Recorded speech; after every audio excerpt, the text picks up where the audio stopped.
ರಾಜ್ಯ ಕಾಂಗ್ರೆಸ್ ಸರ್ಕಾರದಲ್ಲಿ ಸಚಿವ ಸಂಪುಟ ವಿಸ್ತರಣೆಯ ಬೆನ್ನಲ್ಲೇ ಆಂತರಿಕ ಭಿನ್ನಮತ ಈಗ ತೀವ್ರಗೊಂಡಿದೆ. ಮುಖ್ಯಮಂತ್ರಿ ಡಿಕೆ ಶಿವಕುಮಾರ್ ತೆರೆಯ ಮುಂದೆ ಎಲ್ಲವೂ ಕೂಡ ಸರಿ ಇದೆ ಅಂತ ಹೇಳ್ತಾ ಇದ್ದಾರೆ.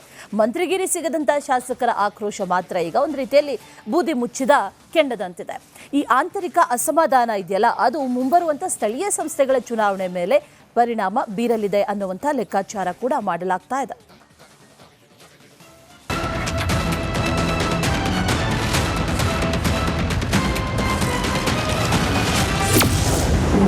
ಕಾಂಗ್ರೆಸ್ನಲ್ಲಿ ಸಚಿವಾಕಾಂಕ್ಷಿಗಳ ಅಸಮಾಧಾನ, ಮುಂಬರುವ ಸ್ಥಳೀಯ ಚುನಾವಣೆಗೆ ಹೊಡೆತ.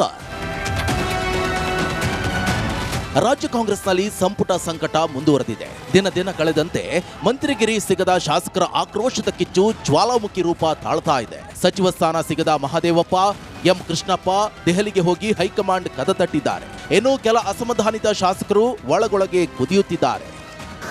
ಪಕ್ಷದ ಒಂದು ತೀರ್ಮಾನಕ್ಕೆ ನಾವು ಗೌರವ ಕೊಡಲೇಬೇಕು ಅಂತಕ್ಕಂಥದ್ದು ಇವತ್ತು ನಮಗೆಲ್ಲರೂ ಹಿಂದಿನ ಗೊತ್ತಿತ್ತಿಲ್ಲ ಅಂತಿಲ್ಲ.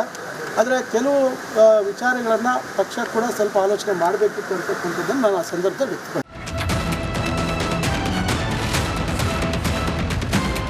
ಈ ಅಸಮಾಧಾನ ಹೀಗೆ ಮುಂದುವರೆದರೆ ಇದು ಕಾಂಗ್ರೆಸ್ ಪಕ್ಷಕ್ಕೆ ಹೊಡೆತ ಬೀಳೋದಂತೂ ಪಕ್ಕ. ಅದರಲ್ಲೂ ಮುಂಬರುವ ಸ್ಥಳೀಯ ಸಂಸ್ಥೆಗಳ ಚುನಾವಣೆಯ ಮೇಲೆ ನೇರವಾಗಿ ಪರಿಣಾಮ ಬೀಳುವ ಸಾಧ್ಯತೆ ಇದೆ. ಶಾಸಕರ ಮುನಿಸು ತಳಮಟ್ಟದ ಕಾರ್ಯಕರ್ತರ ಉತ್ಸಾಹ ಕುಗ್ಗಿಸಲಿದೆ. ಕೆಲವು ಕಡೆ ಪಕ್ಷದ ವಿರುದ್ಧವೇ ರೆಬಲ್ ಅಭ್ಯರ್ಥಿಗಳು ಕಣಕ್ಕಿಳಿಯುವ ಸಾಧ್ಯತೆ ಇದೆ. ಯಾರು ಅವ್ರನ್ನ ಕೇಳಬೇಕಪ್ಪ ನೀವು, ತಪ್ಪು ಎಲ್ಲಿ ಆಯಿತು ಅಂತ. ಅವರು ಹೇಳ್ತಾರೆ ಮಿಸ್ಟೇಕ್ ಆಗಿದೆ ಅದು ಅಂತ. ಮಿಸ್ಟೇಕ್ ಆಗಿದ್ರೆ ಸರಿ ಮಾಡುವಂಥ ಜವಾಬ್ದಾರಿ ಅವ್ರದ್ದು. ಸಚಿವ ಸ್ಥಾನ ಫುಲ್ ಆಗಿದೆ, ಯಾವ ಥರ ಸರಿಪಡಿಸ್ತಾರೆ ಅಂತ ಅದೇನು ಅವ್ರಿಗೆ ಸೇರಿದ್ದು ಮಾಡಲೇಬೇಕಷ್ಟೇ. ಇಲ್ಲದೇ ಇದ್ರೆ ತಮ್ಮ ನಿರ್ಧಾರಗಳೇನಿರ್ತವೆ ಅಂತ ಇದು ಗೊತ್ತಲ್ಲಪ್ಪ. ಗೊತ್ತಲ್ಲ, ನಮ್ಮ ಆಗಬೇಕಷ್ಟೇ, ಮಿಕ್ಕಿದ ಆಮೇಲೆ ಒನ್ ಲೈನ್ ಅಜೆಂಡಾ ಆಗಲೇಬೇಕು. ಈ ಅಸಮಾಧಾನದ ಮುಂದಿನ ಪರಿಣಾಮ ಹೇಗಿರಬಹುದು ಅಂತ ಕಾಂಗ್ರೆಸ್ ಪಕ್ಷಕ್ಕೂ ಗೊತ್ತಿದೆ. ಹಿರಿಯ ಶಾಸಕರು, ಶಕ್ತಿಶಾಲಿ ನಾಯಕರು ಮುನಿಸಿಕೊಂಡ್ರೆ ಏನಾಗುತ್ತೆ ಅಂತ ತಳೆದಿದೆ. ಅದರಲ್ಲೂ ಶಾಸಕ ಎಂ ಕೃಷ್ಣಪ್ಪರಂತವರನ್ನ ಎದುರು ಹಾಕಿಕೊಂಡು ಕಾಂಗ್ರೆಸ್ ಬೆಂಗಳೂರಿನಲ್ಲಿ ಜಿಬಿ ಎಲೆಕ್ಷನ್ ಮಾಡೋಕ್ಕಾಗಲ್ಲ. ಇದೇ ಕಾರಣಕ್ಕೆ ಕೆಪಿಸಿಸಿ ಅಧ್ಯಕ್ಷ ಬಿಕೆ ಹರಿಪ್ರಸಾದ್ ಅಸಮಾಧಾನ ತಣಿಸಲು ಹರಸಾಹಸ ಪಡ್ತಿದ್ದಾರೆ.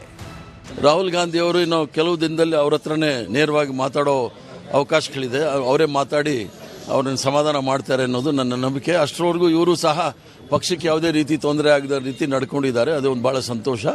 ಆದ್ದರಿಂದ ಎಲ್ರಿಗೂ ಸಹ ಇಷ್ಟೊಂದು ಸೀನಿಯರ್ ಇದ್ದಾಗ, ಹಿರಿಯರಿದ್ದಾಗ ಅವ್ರಿಗೆ ಅನ್ಯಾಯ ಆದಾಗ ಅವ್ರಿಗೆ ಬೇಸರ ಆಗೋದು ನಿಜ, ಅವ್ರ ಜೊತೆ ಇರೋರಿಗೆ ಬೇಸರ ಆಗೋದು ನಿಜ.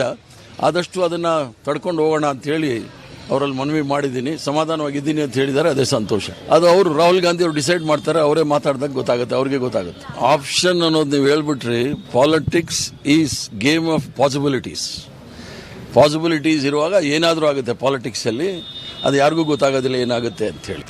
ಕಾಂಗ್ರೆಸ್ ಹೈಕಮಾಂಡ್ ಮತ್ತು ರಾಜ್ಯ ನಾಯಕರು ನಿಗಮ ಮಂಡಳಿ ಹುದ್ದೆಗಳ ಮೂಲಕ ಅಸಮಾಧಾನಿತರನ್ನ ಸಮಾಧಾನಪಡಿಸಲು ಮುಂದಾಗಿದ್ದಾರೆ. ಆದರೆ ಕೆಲವರು ಕೊಟ್ಟರೆ ಸಚಿವ ಸ್ಥಾನವನ್ನೇ ಕೊಡಿ ಅಂತ ಪಟ್ಟು ಹಿಡಿದಿದ್ದಾರೆ. ಒಂದು ಕಡೆ ಮಂತ್ರಿಗಿರಿ ಸಿಗದ ಶಾಸಕರ ಅಸಮಾಧಾನ ತಣಿಸದೆ ಹೋದ್ರೆ ಇದು ಸ್ಥಳೀಯ ಸಂಸ್ಥೆಗಳ ಚುನಾವಣೆ ಮೇಲೆ ಹೊಡೆತ ಬೀಳೋದ್ರಲ್ಲಿ ಯಾವುದೇ ಅನುಮಾನ ಇಲ್ಲ.